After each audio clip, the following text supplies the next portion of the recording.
Hello, welcome to webline. देखते हैं chapter 21। Duke बिट्राइस कलीस में पहुंच गया था। जब भी वो खालिद को देखता है तब उससे ऐसा लगता है कि लोग उससे डेविल कहते हैं, लेकिन वो डेविल जैसा नहीं दिखता। फिर वो आइड्रिस के बारे में सोचता है कि मुझे लग रहा था कि उसके साथ यहाँ पे बुरा बर्ताव किया जा रहा होगा, लेकिन उसके एक्सपेंसिव कपड़े और ज्वेलरीज देखकर मुझे ऐसा लग रहा है कि वो यहाँ बहुत अच्छे से रह रही है। तो वो आइड्रिस के ऊपर मन में ही गुस्सा करता है कि वो तो मुझसे भी नीची जाति की है, लेकिन वो मुझसे भी अच्छी तरीके से रह रही है। और वो खालिद के सामने एज आइड्रिस का फादर उससे प्यार करता है ऐसा दिखाने लगा, लेकिन उसने आइड्रिस को उसके नाम से ही बुलाया।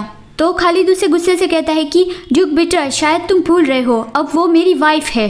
इसका मतलब वो भी अब कलीस की रानी है, तो तुम्हें उसे भी रिस्पेक्ट देकर बुलाना होगा। तो फिर ड्यूक बिट्राइस उसके सामने सर झुका के कहता है कि मैं माफ़ी चाहता हूँ, मैं इस बारे में भूल गया था। अब कैसी है योर हाइनेस? तो आइड्रिस भी उसके सामने स्मेक करके कहती है कि पहले से तो मैं यहाँ बहुत बेहतर तरीके से रह रही हूँ। तो ड्यूक बिट्राइस मन में ही उस पर गुस्सा करता है कि मैंने ही अभी तक उसे बड़ा किया, कपड़े और खाना दिया, लेकिन वो मेरे सामने ही इस तरह से बिहेव करने की हिम्मत कैसे कर सकती है? खालिद कहता है कि मेरी काइंड हार्टेड वाइफ इस तरह से कह रही है, क्या तुम उसे अपने घर में बहुत अच्छी तरीके से नहीं रख रहे थे? क्या तुम खुद के लिए कुछ कहना चाहते हो? ड्यूक बिट्राइस कहता है कि आप आज डचेस को बहुत अच्छे से ट्रीट कर रहे हो, इसीलिए ही वो ऐसा कह रही है, लेकिन पास्ट में भी मैंने उसे बहुत अच्छे से ही रखा था, लेकिन अब आज डचेस को कलीस में रहना पसंद आ गया लगता है। तो आइड्रिस को इस पे गुस्सा आया कि वो कितना झूठ पे झूठ बोले जा रहा है। फिर वो सब लोग बात करने के लिए अंदर जाने वाले थे, तभी खालिद कहता है कि आइड्रिस, तुम अपनी माँ के साथ अकेले में बात करने क्यों नहीं जाती? तो आइड्रिस समझ गई कि खालिद उससे उसकी माँ को पिछले दरवाजे तक ले जाने को कह रहा है। वो अपनी माँ को ले जाने ही वाली थी, लेकिन तभी उसके बीच में कीथ आ गया। पहले तो कीथ उसकी ओर गुस्से भरी नजरों से ही देखता है, लेकिन फिर वो भी आइड्रिस को रिस्पेक्ट देकर ही कहता है कि मैं आपके साथ चलूंगा योर हाइनेस। तो आइड्रिस को ये सुन के अच्छा लगा कि लगता है कि खालिद ने पहले ड्यूक बिट्राइस को कहा था, इसीलिए ही कीथ भी मुझे रिस्पेक्ट दे रहा है, लेकिन मैं नहीं चाहती कि कीथ हमारे साथ चले। तो वो उसे कहती है कि तुम फादर के पास जाओ, और खालिद भी कहता है कि हाँ, इससे सिर्फ लेडीज को डिस्टर्बेंस होगा।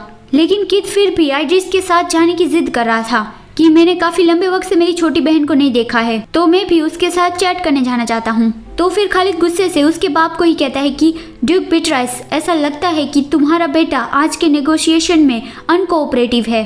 तो फिर कीथ का बाप उसे रोक ही लेता है कि कीथ, तुम आज ड्यूक से इस तरह से कैसे बात कर सकते हो, जल्दी माफी मांगो उससे। तो फिर कीथ माफी मांग लेता है कि माफ कर दीजिए, शायद मेरा दिमाग सही तरीके से काम नहीं कर रहा था, आप दोनों अकेले जाइए, बात करिए। और आइड्रिस अपनी माँ को लेकर चली गई। उसकी माँ उसे पूछती है कि हम कहाँ पे जा रहे हैं, तो आइड्रिस बताती है कि हम पीछे के दरवाजे तक जा रहे हैं, वहाँ पे एक कैरियर आपका इंतजार कर रहा है, वो आपको खालिद के विला में ले जाएगा, सिर्फ खालिद को ही उसका लोकेशन पता है, तो आप वहाँ सेफ रहेगी।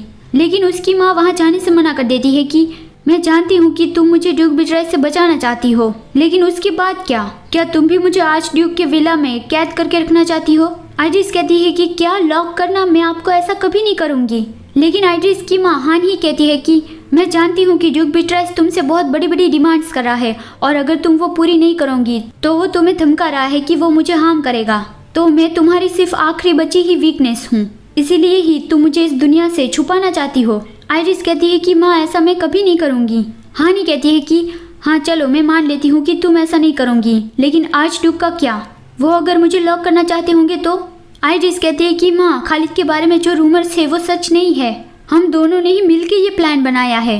और वो जैसे तैसे करके हानी को विश्वास दिलाती है कि आपको कुछ नहीं होगा, आज से आप ड्यूक बिट्राइस से फ्री हो, मैं और खालिद सब कुछ संभाल लेंगे। और वो हानी को उस कैरियज में बिठा देती है, लेकिन जब वो कैरियज बाहर जा रहा था तब ड्यूक बिट्राइस ने वो देख लिया और उसने खालिद से पूछ भी लिया। तो खालिद ने जैसा प्लान किया था वही कहता है कि कुछ नौकरों को सामान लाने के लिए भेजा है। ड्यूक बिट्राइस को शक तो हो गया था कि कुछ तो गड़बड़ हो रही है। वो तो आइड्रिस और हानी को अकेले में मिलने जाने ही नहीं देने वाला था, लेकिन उसे खालिद से डर लगता है क्योंकि वो भी ये मानता है कि खालिद एक डेविल है, और वो ये सोच लेता है कि अभी मैं माइनिंग राइट्स के बारे में बात करने आया हूँ, तो उसी पे ही मुझे फोकस करना चाहिए। अभी यहाँ ड्यूक बिट्राइस कलीस में पहुँच गया है, तो दूसरी ओर एम्पायर का एम्परर ड्यूक बिट्राइस के घर में इन्वेस्टिगेट करवाने की सोच रहा था, जैसा खालिद ने उसे बताया था। लेकिन उसका असिस्टेंट उसे बताता है कि ड्यूक बिट्राइस का बड़ा बेटा केन बिट्राइस अभी भी उसके घर में है। ड्यूक बिट्राइस जब कलीस गया तब वो अपने बड़े बेटे को घर छोड़ गया है घर की केयर करने के लिए, लेकिन एम्परर को इससे कोई फर्क नहीं पड़ता। वो मानते हैं कि केन बिट्राइस उसका बड़ा बेटा है, वो तो मुझे पता है, लेकिन वो चुन्नू मुन्नू जैसा टाइगर कब मेरा मुकाबला नहीं कर सकता। ड्यूक बिट्राइस के रेजिडेंट में हमारे नाइट्स को भेजो। खालिद ने मुझे जो मौका दिया है उसे मैं ऐसे ही वेस्ट नहीं कर सकता। हमें उसके घर में से प्रूफ ढूंढना ही होगा ताकि हम उस ट्रेजर को डिस्ट्रॉय कर सके। और अगर वहाँ से कुछ भी सस्पिशियस मिले तो जल्दी ही आके मुझे रिपोर्ट करना। इस वीडियो को देखने के लिए थैंक यू सो मच। अगर आपको ये कहानी अच्छी लग रही है तो वीडियो को जरूर लाइक कर देना और चैनल को भी जरूर सब्सक्राइब कर देना। चलिए मिलते हैं अगली वीडियो में। Bye bye.